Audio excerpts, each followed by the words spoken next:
All right, good afternoon, good morning. Welcome to Bridges of Belonging, everyone. So thrilled to have you here for our 11th conversation.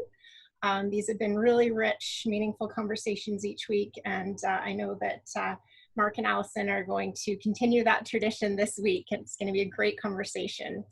I want to start by acknowledging the territory where I am today, which is the territory of the Ktunaxa Nation, and in the East Kootenays of British Columbia, where I was fortunate enough to grow up as a guest, and I'm back visiting for these couple weeks.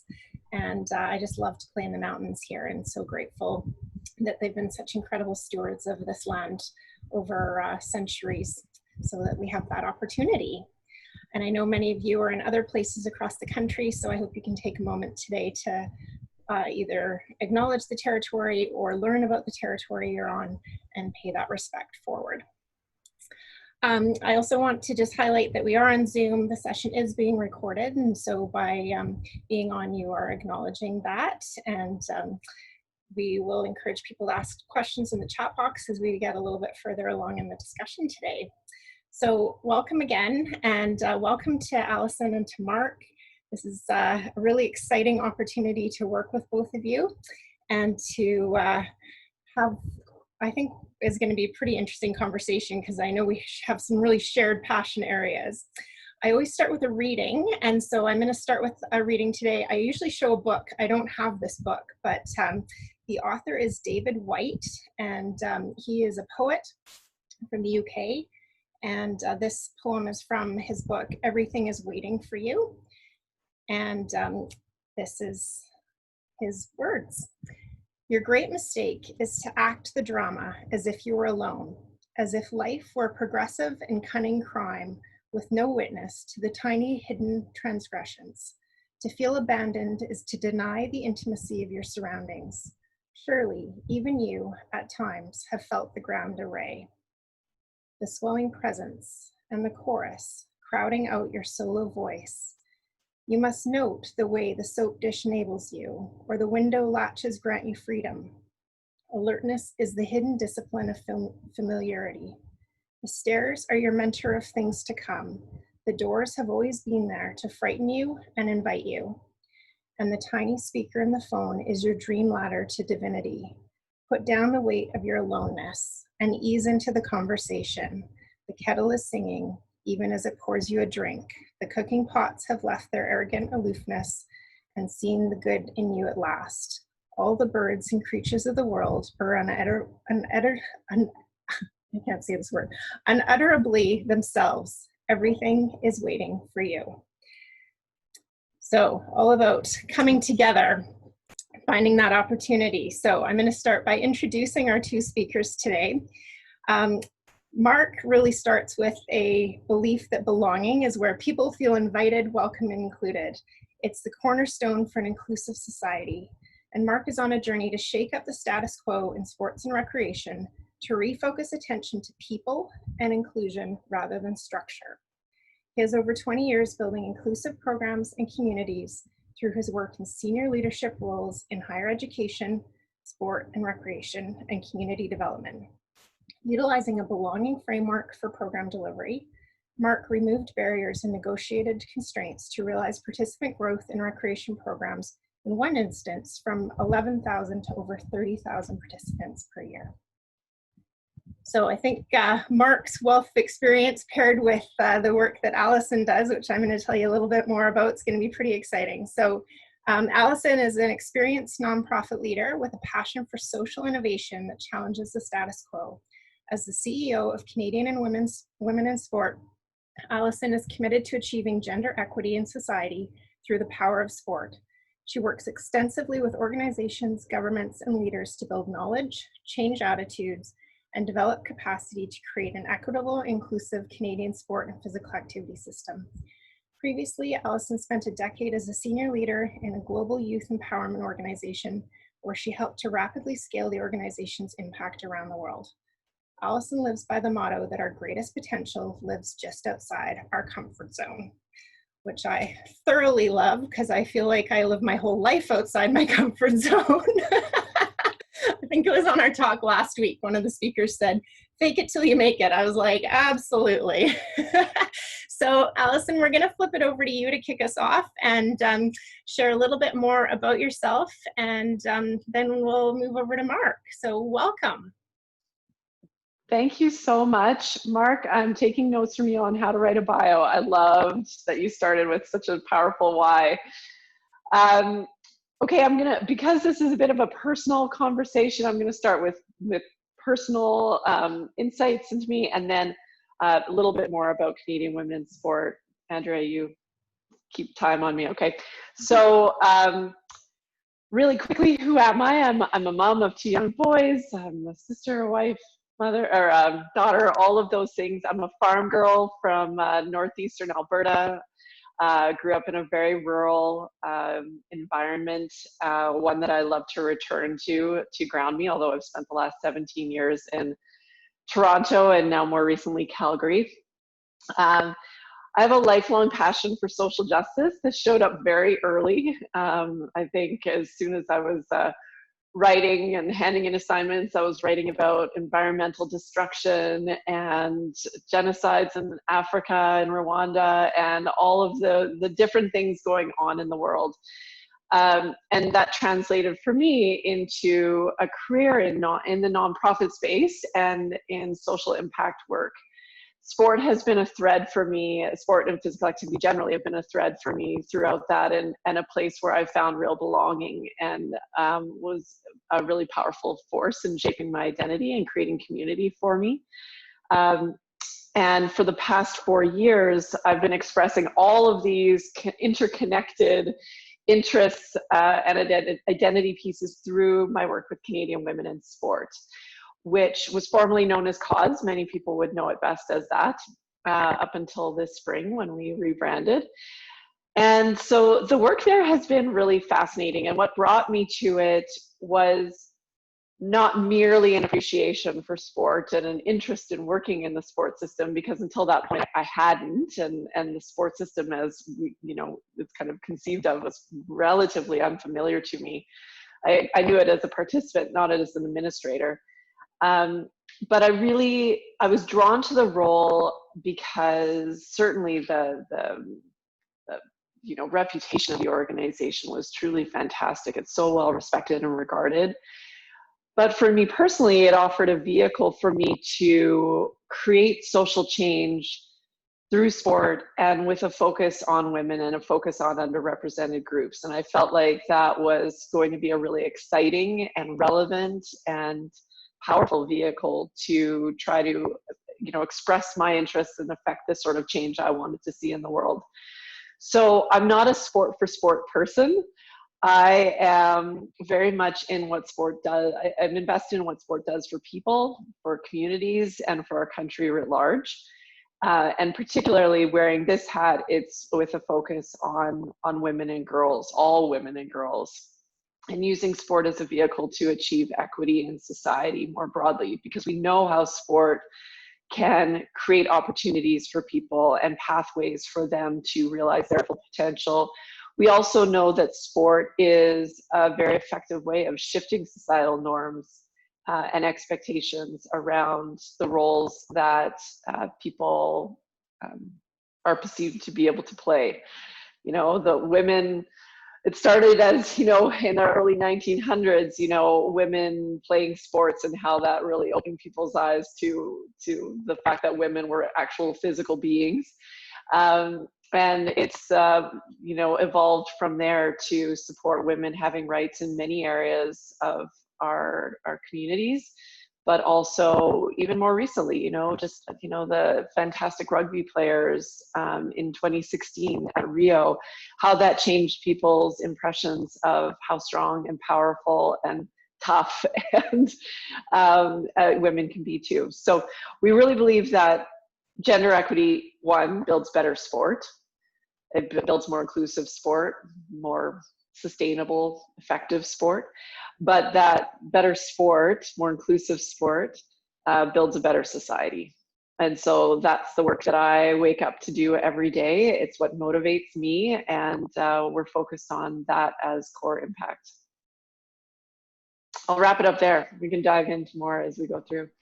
Absolutely. Thank you so much. I'm always so struck by what a thoughtful and articulate speaker you are. So I always really appreciate hearing from you. So that was a great. Thank you, Andrea. Marc, I'm going to flip it over to you. Share a little bit more about yourself. Sure. I'm Marc Iturriaga. Pronouns are he and him. I've done a lot of reflecting over the last couple of years just about kind of my identity and where I come from, especially with regards to privilege and that. And there's some interesting things that I've come to realize that, I mean, they're part of my reality, but I grew up in a suburban, suburb in Ontario, just outside of Toronto. Both my parents were English as a second language. My mother was from rural Quebec, who came to Ontario at age 17 without knowing a lick of English or anyone. My father is an immigrant from Chile. Same thing. They actually met in English language school. But I've never really seen that as part of my journey as a young man and growing into until more recently when I started seeing the impacts that those had. I skipped a grade. So, even now thinking about my journey into belonging, wondering how much of an impact that I didn't realize at the time about always being the youngest, especially in sport. I'm a short guy. I'm 5'6". I love basketball. So 5'6" and basketball don't really go well together. And that whole journey led me to eventually get into sport and rec, but kind of in a different way, because I don't feel like I belong in sport and rec, if that sounds, a little weird. I've always struggled with that identity. Even though I've been in the industry for over 20 years, I've been a participant in many different sports. There's a lot of those things where I haven't felt like I belong. Sport hasn't necessarily been that haven for me to escape to. Oftentimes there were pockets of that happened, but not necessarily throughout my whole life. Earlier on as well, I worked with many national youth programs. So really my motivation and desires was with youth development and student development, which led me to jobs at universities and national youth programs. And I kind of fell back into sport and rec through some invitations from past coordinators who I worked with as a student and invited me. And even throughout that journey for a while, I didn't think I was going to stay in sport and rec. I was an intramural coordinator. I became a manager of the campus recreation at University of Waterloo. And then actually I was going to leave. And my director at the time said, well, maybe there's something here. I got more opportunity, became an associate director. And then it eventually, I did my master's in leadership and then realized I was doing my thesis on sport and rec, though I don't have a rec degree.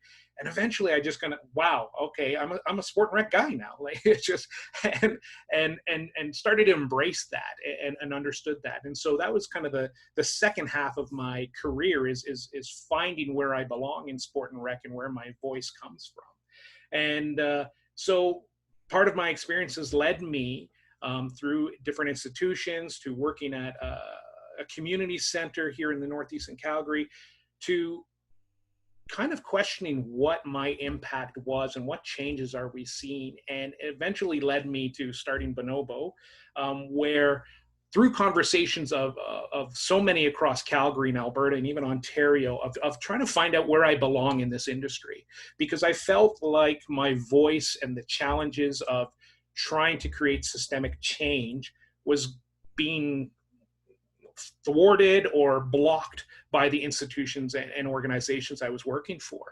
And so through those conversations and talking about what I felt and then reflecting on that, I started coming down to this thought about belonging and what belonging meant to me, and realizing my own journey and feelings of where I felt like I belonged. And, in that reflection, I realized, so I'm a father of two wonderful girls, a spouse. My family has always been where I felt like I belonged. And so oftentimes I would retreat to that. But also looking throughout my career and the experiences, I worked overseas, I worked in different countries, I realized I was put into different situations where I didn't feel comfortable, kind of outside of that comfort level and faking it to make it, and realizing that I kind of was drawn to more of those experiences than I was to actual belonging. But then I also felt like but I'm being left out of what I thought belonging meant to me and with my friends and colleagues and what their traditional path was. So that led me to Bonobo, and and meeting Andrea and now Allison, and understanding, we have a shared connection with Leah, who actually introduced all of us together in some way. And now I'm trying to find what that means to belong in this sport and rec industry, because I come from it on a more practitioner level of coordinator and rec, not competitive sports, not national or provincial sport organizations. So I'm learning a lot about that, and again on that journey to see where I belong in our industry. Thank you for that, Mark. I'm struck by how both of you sort of said that sport wasn't necessarily where you thought your career paths would go, and yet here you are. And it's sort of that vortex that you get sucked in, and then you're in it and you're like, right, how did I get here again? Certainly fueled by lots of passionate people.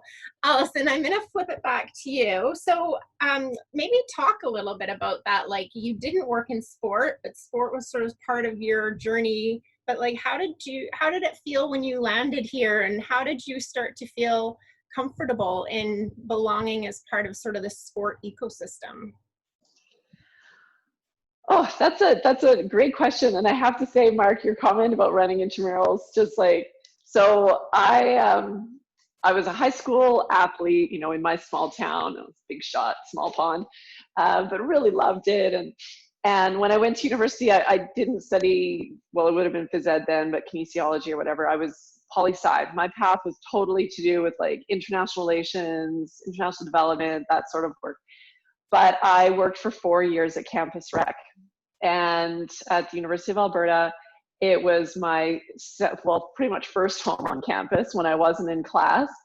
And it was my community. Everybody else who worked there was in phys ed, but me. And so all of my social activities were connected to intramurals. I played, I ran them, I did the whole thing. It was a wonderful community and a fantastic experience. So, but frankly, I really set it down. I kept playing stuff, as I went off to other things, but that was the end of my career. It might have been the end of my career in the sport and physical activity space. So I wasn't looking for sport at the time that I was looking for a career change. I knew I wanted to stay in social impact. I was really open to what that cause was, but I knew it would have to be something I cared about. But I thought, something to do with community development, where can I use all these skills? So initially when I was actually approached, because they had a recruiter working on it, when I was approached for the role, it's like, sport? Huh, that wasn't on my list. Like, I wouldn't have thought of that as a social area for me to play in. But the more I thought about it, the more it allowed me to reconnect with some things that were really important to me that I had kind of left behind, I guess, if you will. And it was a really wonderful process to reflect on it and to think about what it meant to me and how it shaped my life and how I've seen it shape other people's lives. And so it was a very, you could consider it a bit of like a nostalgic experience to reflect on it, but it was actually very rewarding and very positive to contemplate what sport had meant to me and the people. As a young person, you don't think about all the people who enabled that, all the adults who volunteered and all of the mentors that you had through that process. And to imagine having the opportunity to be back part of that community again was something that really I found very enticing. The actual experience of entering into the space, which I would consider very new, was a good experience. There were a number of primarily women, given the role in the community that I was entering into, women who were incredibly generous and supportive. I knew that I was taking on something that was extremely important to them and to women and girls and others across Canada, and I felt that as a very significant burden. No, that's a negative. Very significant responsibility. Sorry, reframe that. But I tell you what, walking into those many conference rooms and knowing not a soul was a very big step for me. And I'm incredibly grateful for the people who reached out their hand first, who invited me to sit with them, who answered all of my questions. So I entered with a lot of humility and just a dedication to learn as much as I could. And in that process, I began the journey of belonging. I do feel like I belong, although I still would consider myself an outsider at times. But it was definitely outside my comfort zone. But it was the power of relationships, I would say, and relationship building that enabled me to get to this place and to just not just survive, but thrive. Lovely. I love that. Not just survive, but thrive, to sort of close off that comment.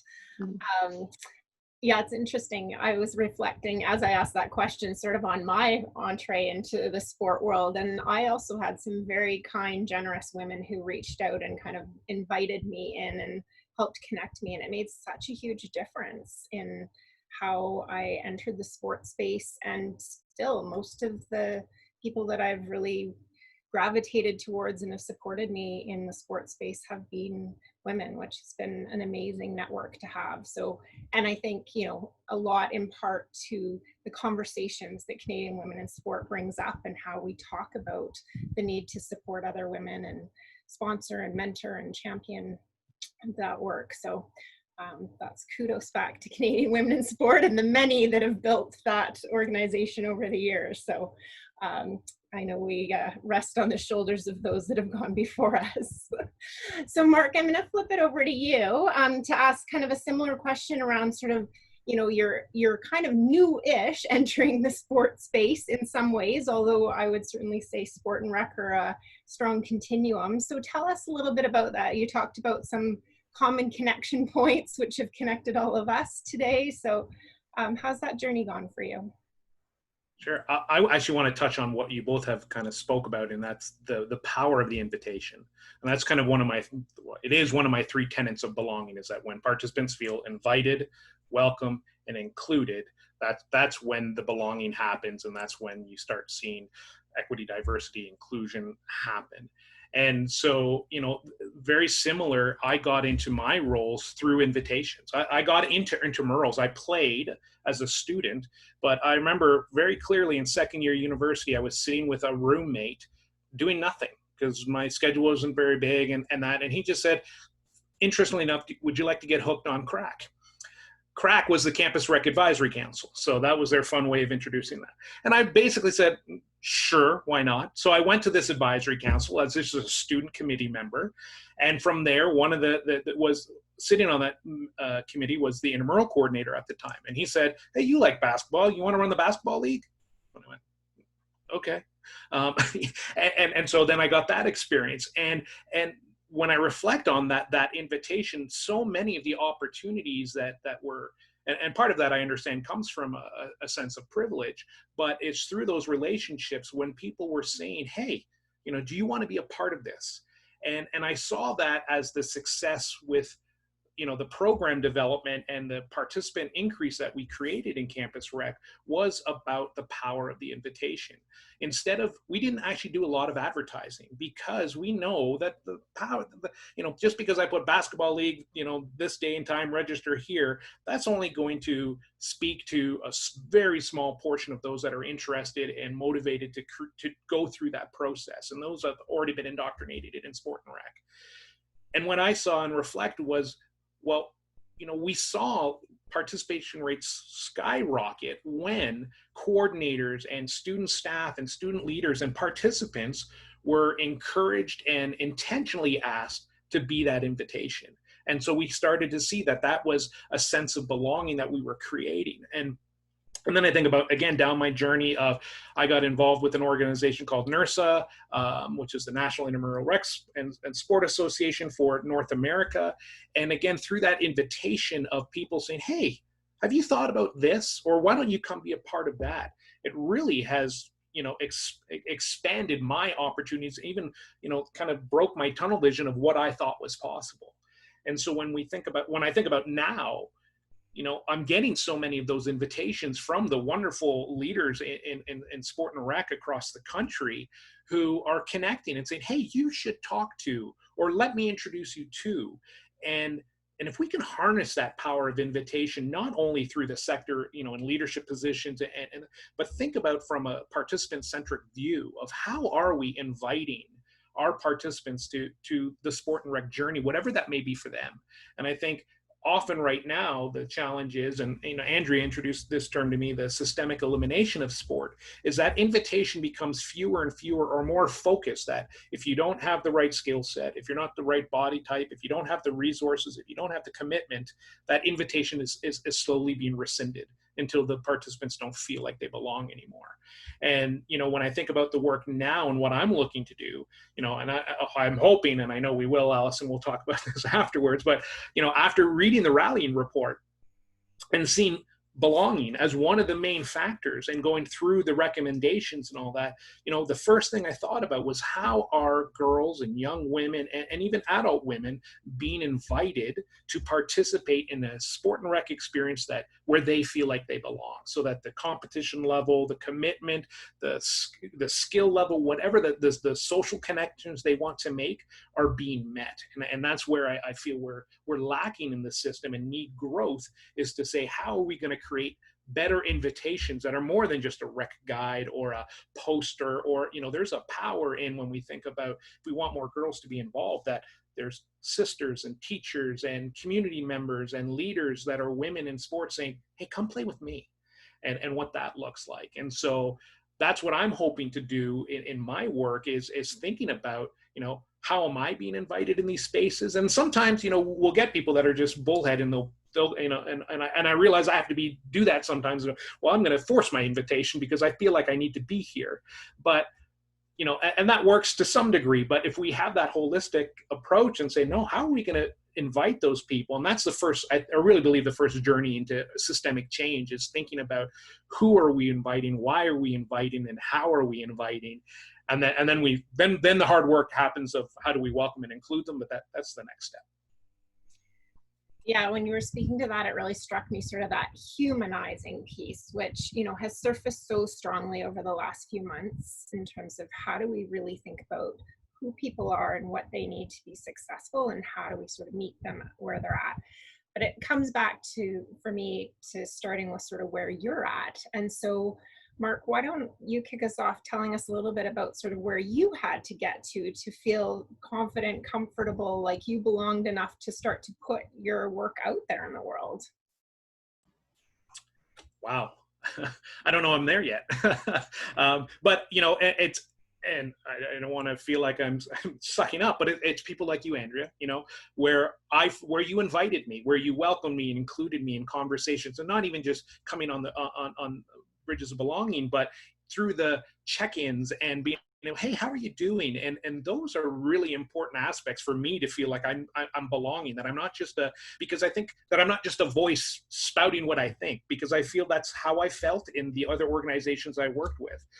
I was at a point with the university I worked at where we did this increase. I mean, I grew my staff from 3 to 7 just in campus recreation, revenue and all that, where we were offsetting costs for varsity athletics because we were generating the revenue. Plus, we were getting the participant numbers, and we increased, female participation and marginalized group participation throughout our whole thing, to the point where, I wanted to do more, and the organization said, you've done enough. That's good. We're where we need to be. And my position was abolished to create more opportunities for varsity athletics. And so I reflect on that time and thinking, wow, is it me? Do I not belong? Do I want to toe the company line? And no, I strongly believed in and it wasn't just me, it was a whole team and a whole culture of that we built together, and think, okay, how do we continue to do this? And throughout my experiences, I've come across those organizations, again, that speak to values and have missions and visions and values posted, but I haven't seen the action that really, when we come back and, but you said this, yeah, but right now that's not the priority. And I struggle with that. And that's where I honestly don't believe I belong, because I'm always going to be vocal. I'm always going to be disruptor when I feel we're off track of what we're trying to do.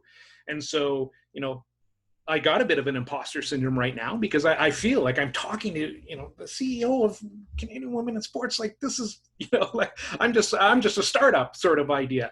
And I'm meeting a lot of these people, like, with Canadian Tire Jumpstart and kids sports and free footy. And it's all these wonderful people that have been doing such great work for the longest time. And I feel almost ashamed that I didn't know a lot about these organizations, because I was in a bit of a bubble of my sphere of influence. And so finding my spot here to belong, what I'm hoping to do and where I'm looking to move forward is the power of collaboration. It is so powerful.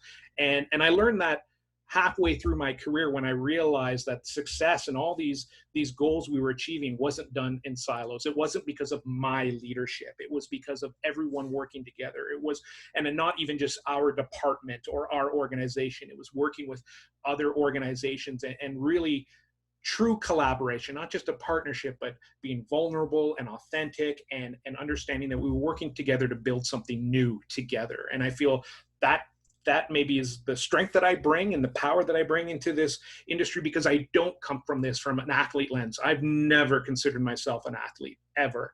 And I don't identify that, and I feel uncomfortable when I hear the word athlete, because I don't feel I'm there. But I feel I've been in the organizations and the industry enough to understand that spectrum that you talk about, Andrew. If we're sport and rec, I'm still trying to reconcile that. What does that look? Are they separate entities? Are they just one whole spectrum?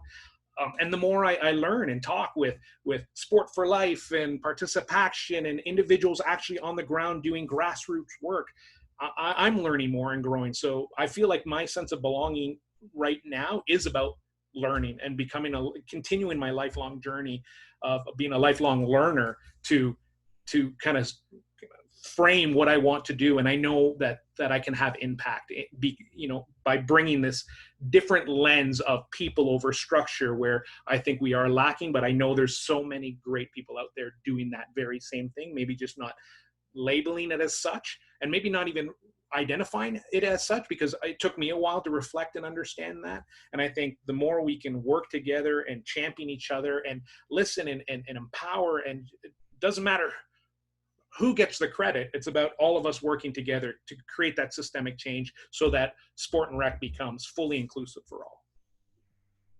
Yeah, great answer.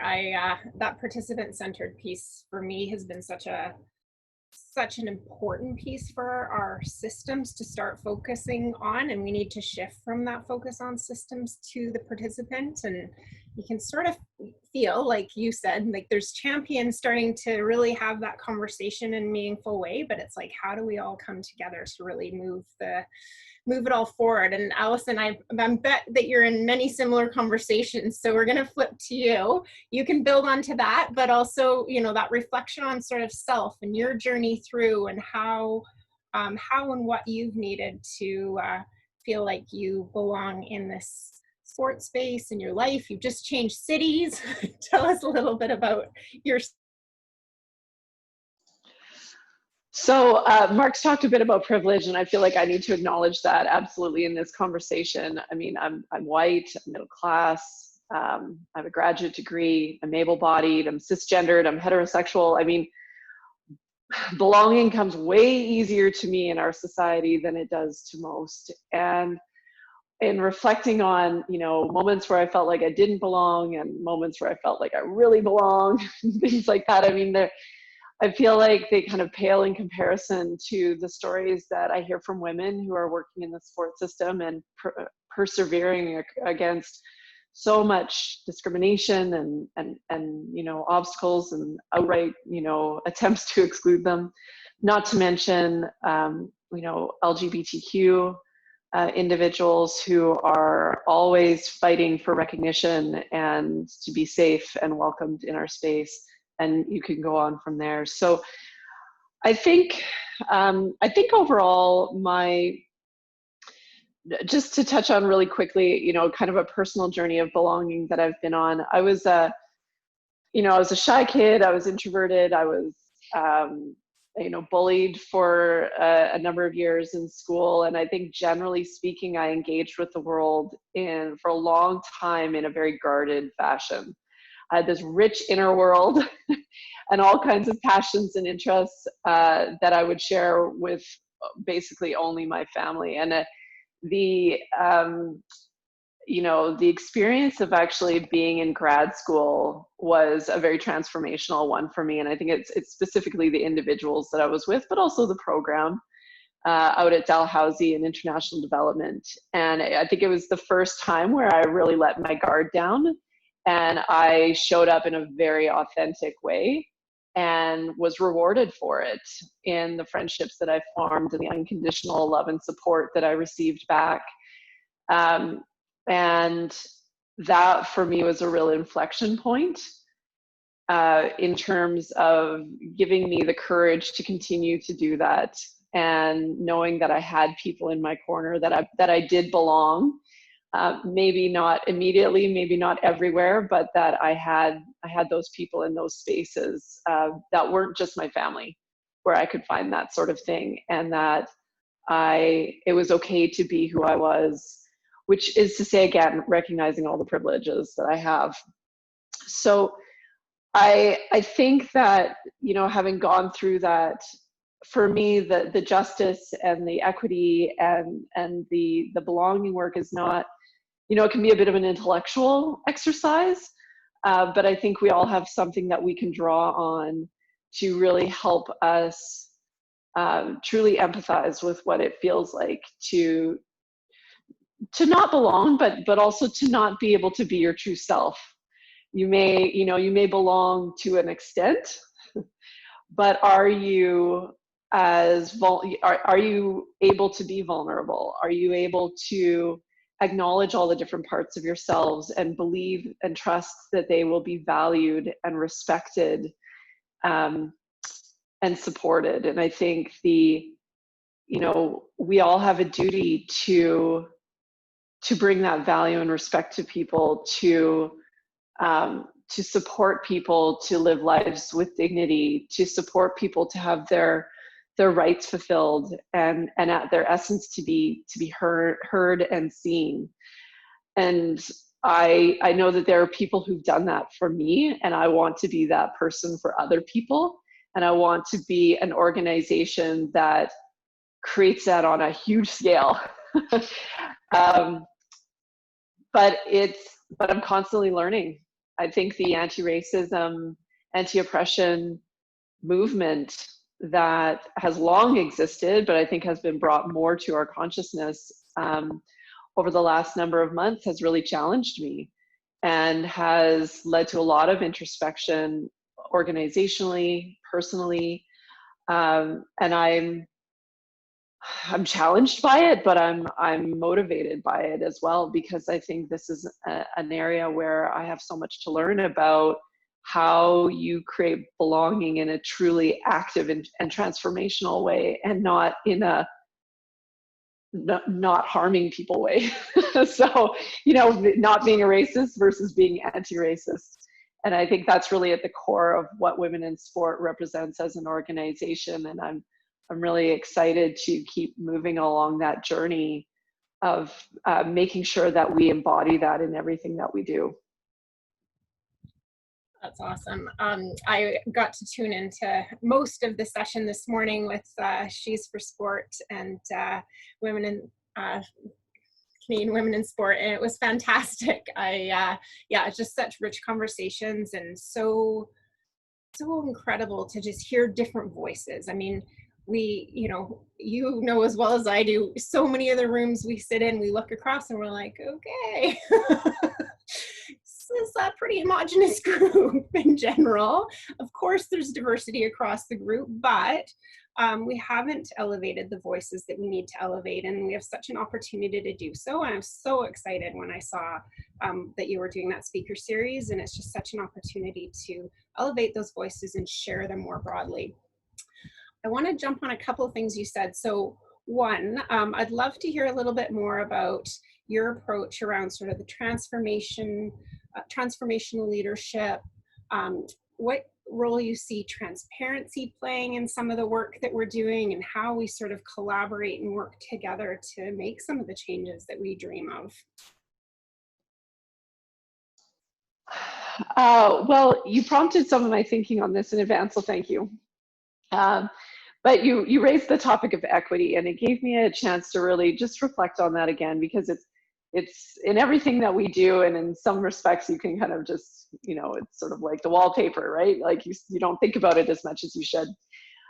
I think coming at this from the perspective of equity really requires us to reflect on the systems of advantage and disadvantage, and to actively address the disadvantages that exist. And I think, it really requires you to imagine new ways of doing things, and how you have to create entirely new spaces, not just add people to what already exists, but imagine and commit yourself to developing entirely new spaces where everyone is valued. So it isn't just everyone's welcome, we'll work with whoever shows up. It's, we want you here. We value you. What can we do to support you being here and feeling included and making contributions and benefiting from that experience? So it's, we talk about the difference between inequality and equity, and I think that's one way of expressing it. It's much more radical, to be totally honest.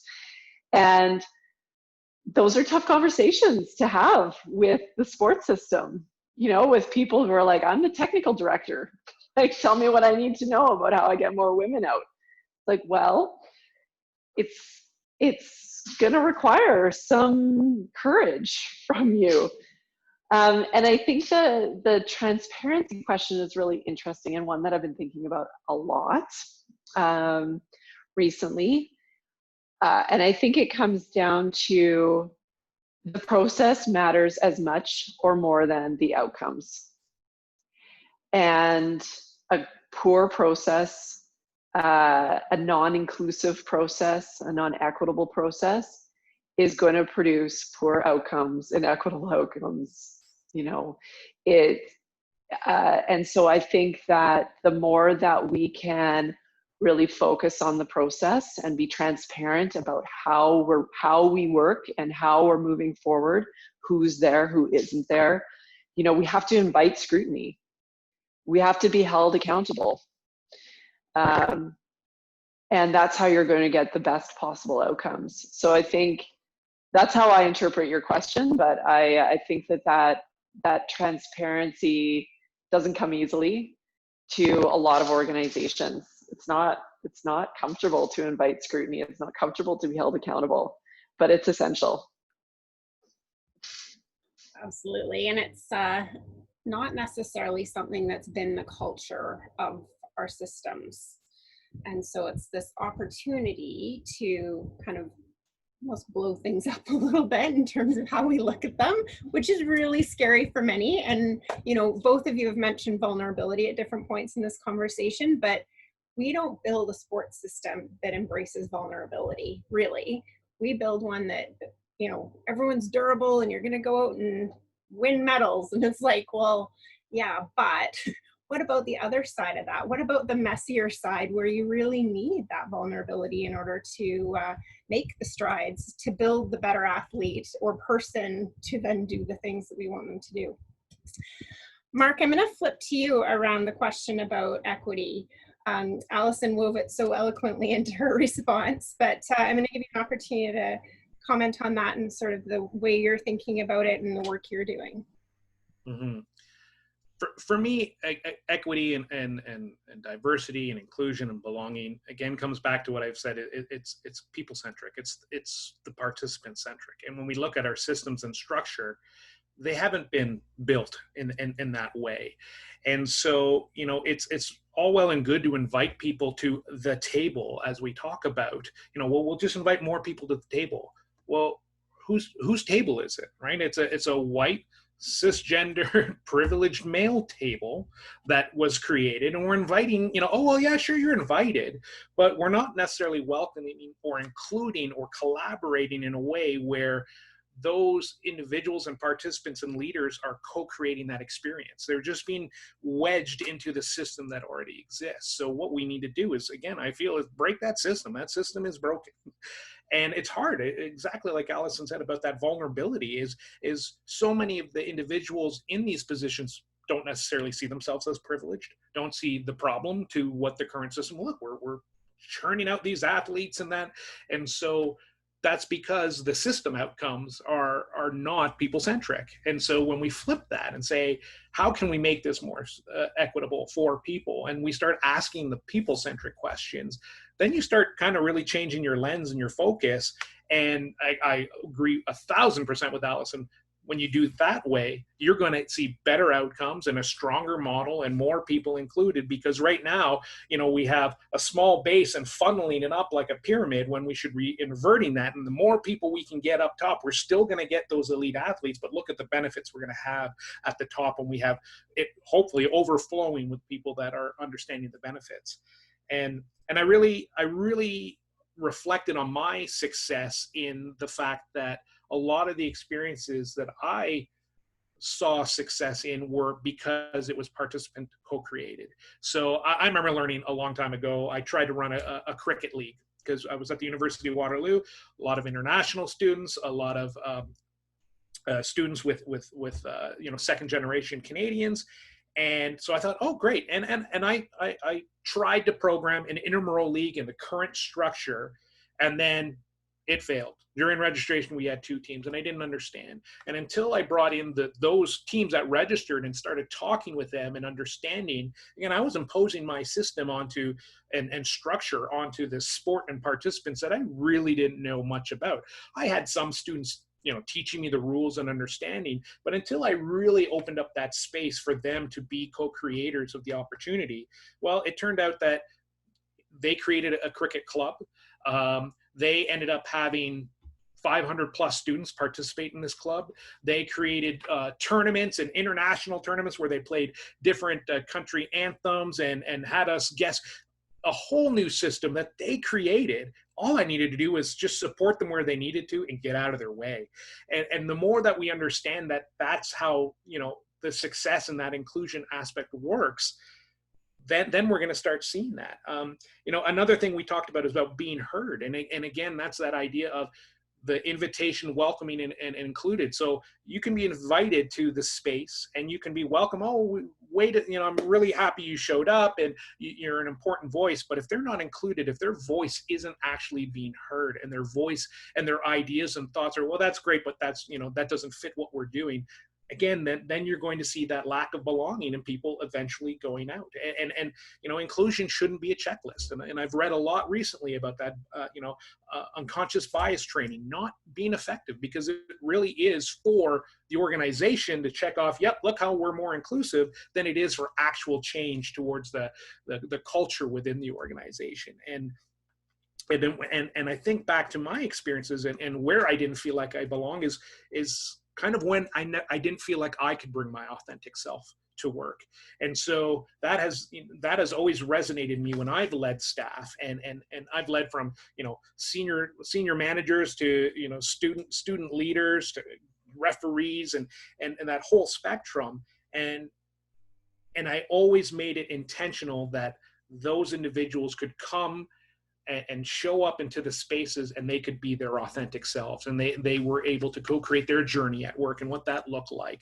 And that's difficult when sometimes you have senior leadership not buying into that. And so when the whole organizational culture isn't feeling it, then there's going to be those times when you're going, and you can't address those lacks of belonging, and then I feel like I'm not being my authentic self. And you mentioned transparency, how important that is, right?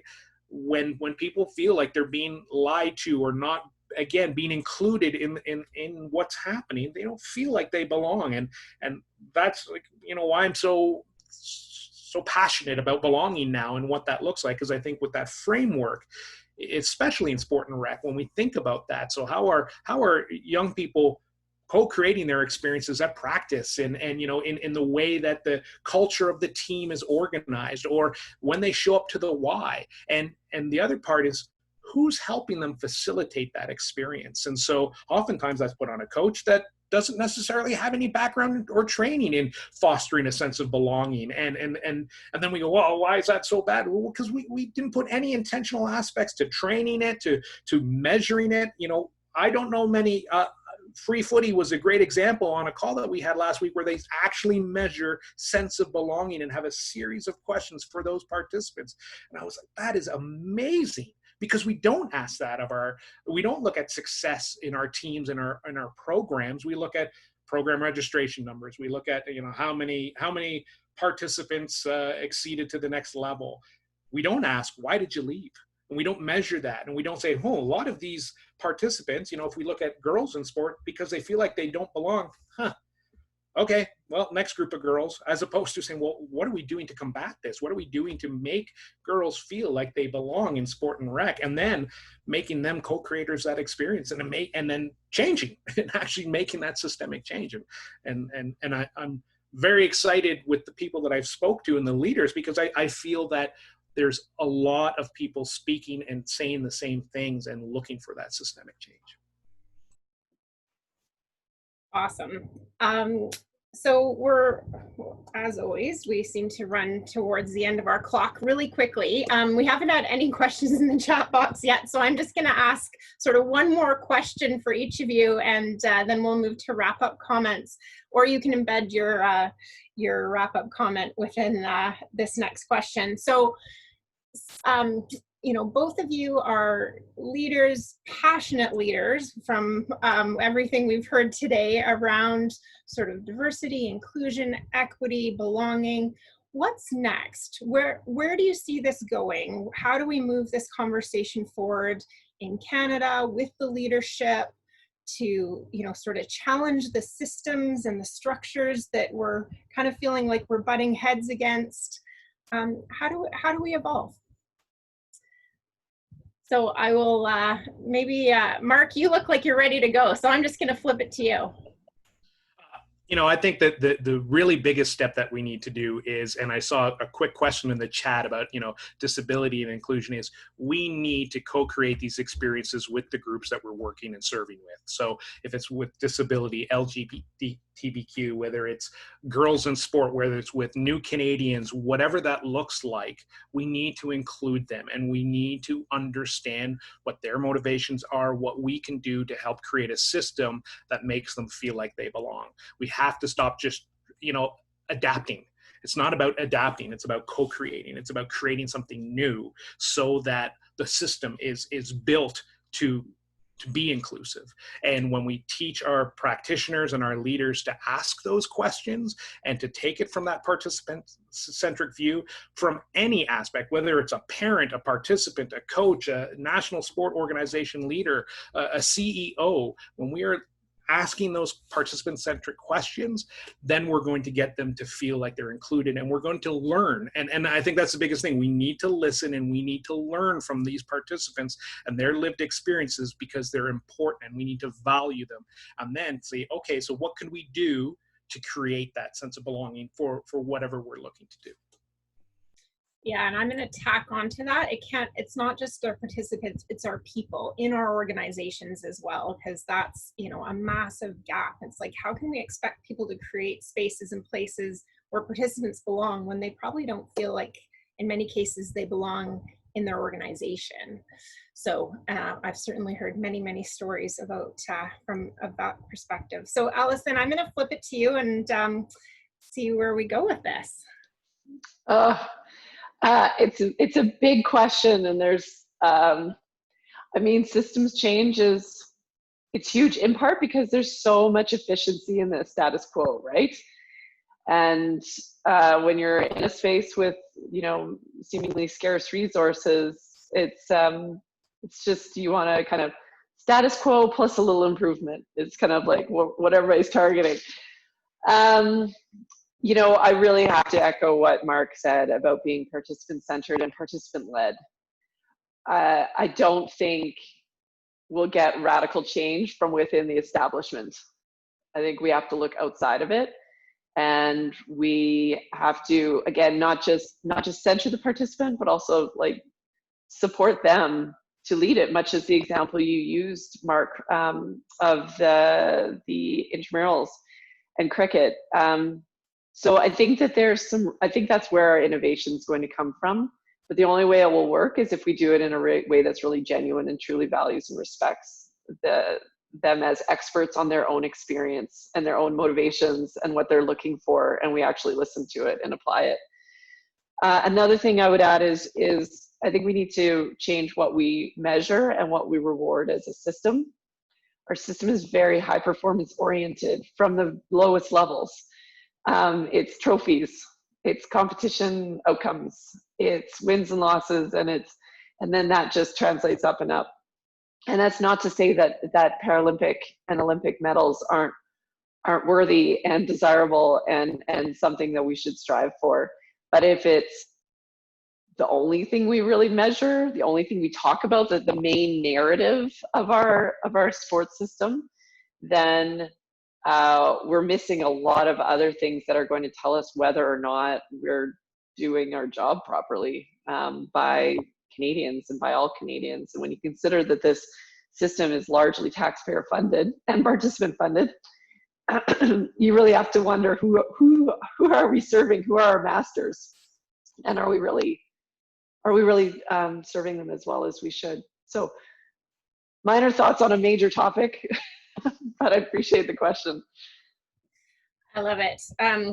You know, your point about so much efficiency in the status quo is such a poignant comment to kind of wrap us up in terms of like, how do we think forward? And, you know, earlier you mentioned sort of the tack on. We tack everything on to our status quo and expect it to change. And this is such an opportunity in a time and a space to do different and to do better and to start some things that will gain momentum about what our new normal could be like, so that it's not the old normal reinvented.